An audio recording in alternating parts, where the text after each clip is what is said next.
Okay, so the last thing we want to become is a church that pursues an exhaustive list of rules and regulations. But sometimes it's important to remind ourselves of a few things.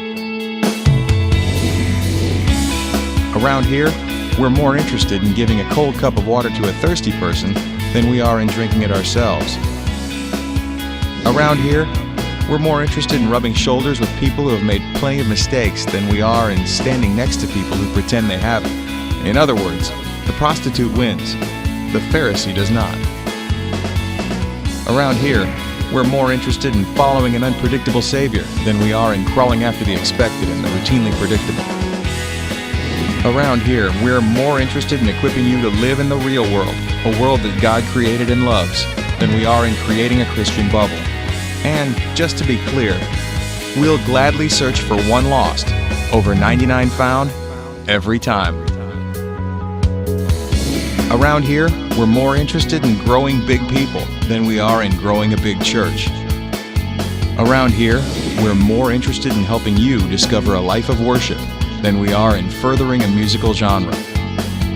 And finally, around here, we're more interested in walking through life together than we are in watching each other from a safe distance. And we're very interested in showing you how this works. Friends, we are a community that is guided by these biblical values. They will guide every decision we make, every relationship we nurture, and every plan we conceive. This is the road we're choosing to travel, and you are invited to take the journey with us, because we'd love it if you joined us.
Thanks for worshiping with us today.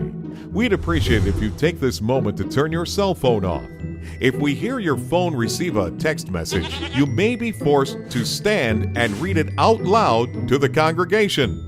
If your phone rings during the service, you'll be giving the pastor a break as you preach next week.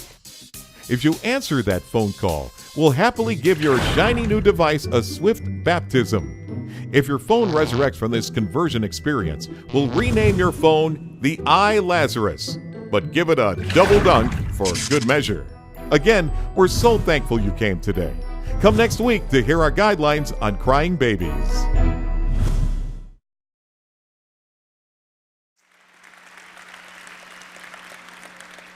Well, this changes everything.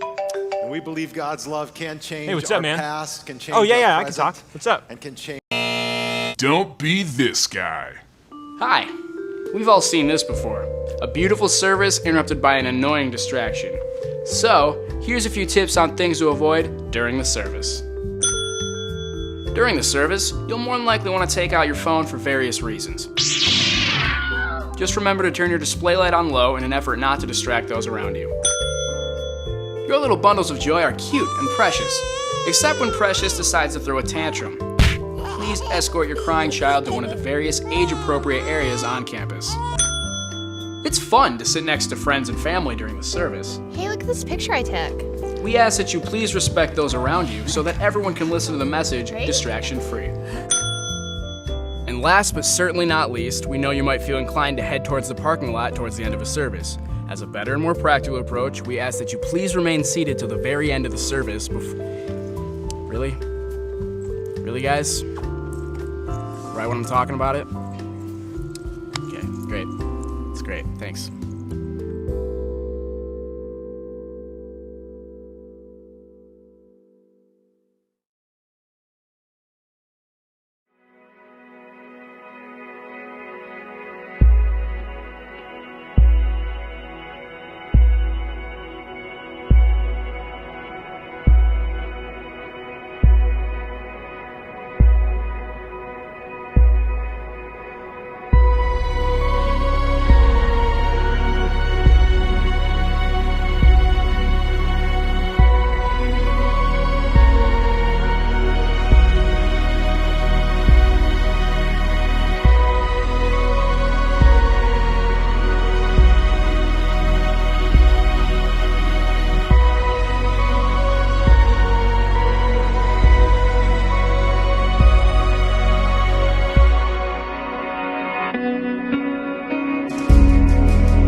The Bible declares that where two or three gather together in his name, touching and agreeing,